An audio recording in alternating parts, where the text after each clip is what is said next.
আসসালামু আলাইকুম প্রিয় দর্শক। আমি প্রিয় দর্শককে উদ্দেশ্য করে বলছি, যারা গ্যাস কিনেন, গ্যাস সিলিন্ডারই যারা কিনেন, হ্যাঁ, যেখান থেকে কিনেন তাদের থেকে ক্যাশ মেমো নেবেন। ক্যাশ মেমো ছাড়া কোনো গ্যাস দিবেন না।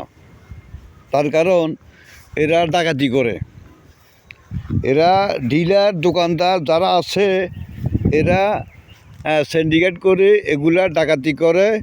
আপনার অন্তত সরকারি রেট থেকে 300 টাকা তারা বাড়তি নিয়ে যায়। তো এই টাকাটা জনগণের টাকা, জনগণের পকেট কাটা নিতেছে। তো আপনারা ক্যাশ মেমো ছাড়া কোনো গ্যাস দিবেন না।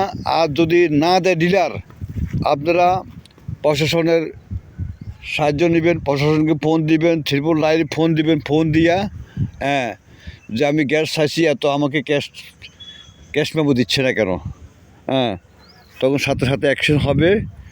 তো আশা করি ভিডিওটা সবাই কাছে ভালো লাগবো এবং দুর্নীতিমুক্ত করুন। ভিডিওটা সবাই বেশি বেশি করে শেয়ার করে দিবেন, সবাইকে জানার সুযোগ করে দিবেন। তো সবাইকে অসংখ্য ধন্যবাদ। আসসালামু আলাইকুম।